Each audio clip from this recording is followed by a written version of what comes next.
First, we need to answer the fundamental question. Are we for or against war? I stand on the side of being against war, and I implore you guys to be doing the same. It's quite unclear. But one thing's pretty clear. If Ukraine were to be admitted into NATO, according to Article 5 of the contractual agreement to be a member of NATO, that would cause a war. Okay? And not only that, Russia will be incentivized to play with this war because Putin himself said in the genesis of the Ukraine and Russian conflict in a speech that his red line would be Ukraine being admitted into NATO. So on both sides, we'll have almost a guarantee of war. Do we really want that? That's something to think about. Second, we have to be intellectually honest and ask the question, is the U.S. really obligated to defend Ukraine? In the 1990s, Gorbachev, representing Russia, and James Baker, the Secretary of State of the United States, had a meeting about NATO's influence in Eastern Europe.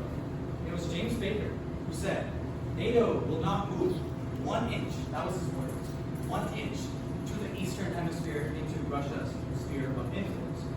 And look at what we have now.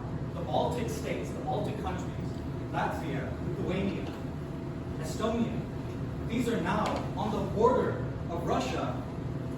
And guess what? They're NATO allies. And then now we're on their doorstep with Ukraine. So we have to ask ourselves, who is really the aggressor here?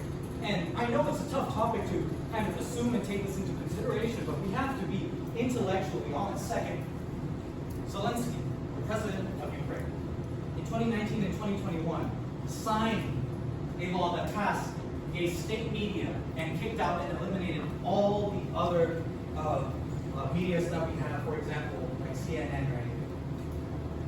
So independent journalism doesn't exist, so we have to ask ourselves, is this really a democratic country that we're defending or something else?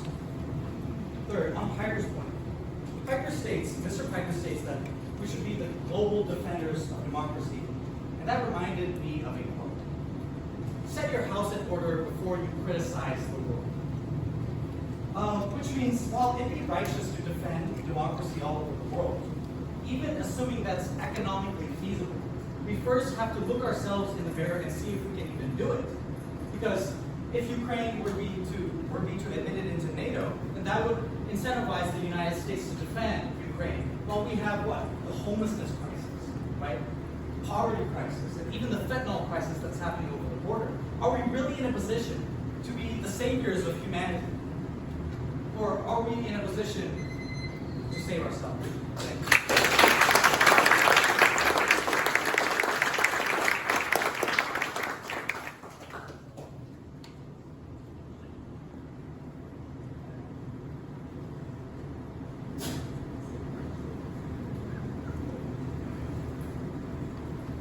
Establishing democracy in Ukraine have to do with aiding the military? So the question is, do you want to defend a tyrannical government or do you want to defend a democracy? And NATO is on the side of democracy. And if Ukraine is strong-arming media, independent journalists into a state media, then we have to ask the question, who are we really defending? So that was my take on that.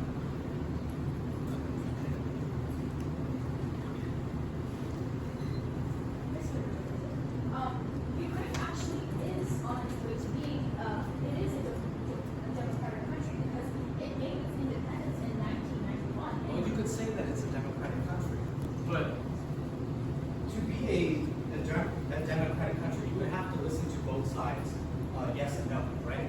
But if Zelensky were to say, you know what, there should only be one side, and that would be the state media, then what would that really constitute a democratic society?